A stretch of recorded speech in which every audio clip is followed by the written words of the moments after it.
Una sa ating mga balita, sumalang na po sa cross-examination ng defense team ang kauna-unahang witness ng House Prosecution na si NBI agent John Mark Calilo.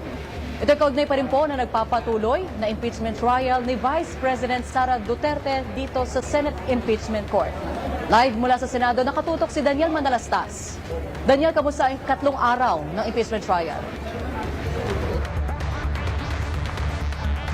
Zarina, sa ikatlong araw nga ng impeachment trial ni Vice President Sara Duterte, sumalang naman sa cross-examination ang testigo ng prosecution team. At Zarina, hindi lamang yung defense team ni Vice President Sara Duterte ang nagtanong, maging pati na rin ang senator judges.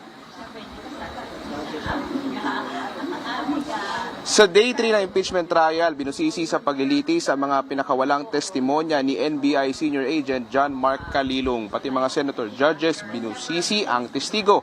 Kabilang sa inungkat ni Senator Raffy Tulfo ang video na pinresent na kahapon sa paglilitis kaugnay sa ginawa umanong grave threats ng bise laban sa ating Pangulo. Tanong ni Senator Raffy, AI ba o totoo ang video?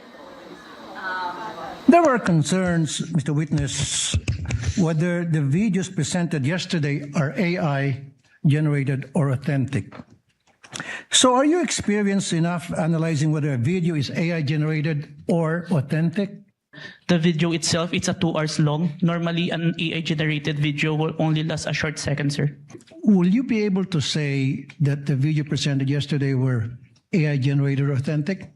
The video presented today is what it is being seen on the Facebook, sir.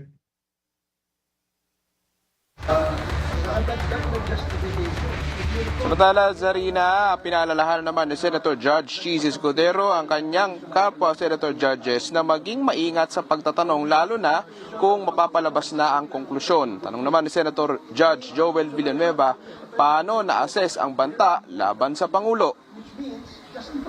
Weigh natin whether or not meron bang bigat yung threat o ito'y ordinaryong threat na nangyayari sa pang-araw-araw nating buhay. In my capacity, Yes.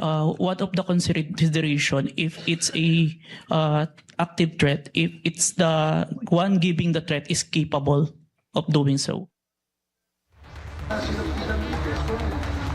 Si Senator Judge Ping Lacson naman pinuri ang kapwa Senator Judges sa pagiging anyay mahinahon sa kabila ng umano'y pag-lecture ng ilang kasamahan. Pero wala siya pinangalanan ha. Sabi naman ni Lacson na kikiisa siya sa pananaw na dapat 16 talaga ang bilang sa ngayon dahil hinggil sa usapin ng voting threshold. Kahit may dahil nga sa harap ito na may nakakulong na senador at nagtatago. Kasama pa niya ito sa 24 na senador sa ilalim ng 20th Congress. Samantala kaugnay naman sa umano'y nabanggit sa video kahapon na hitman. Kinumpirma ng prosekusyon na may ipepresentang testigo kaugnay dito. Matapos ipresenta ang witness na si Calilong, inaasahan naman sa susunod na linggo na mayroon pa mga ipepresenta ang prosekusyon ng mga testigo. Katulad na lamang ni Attorney Jeremy Lotok, Attorney Zulaika Lopez at si Captain Belinda Bello. Yan ang latest, Zarina.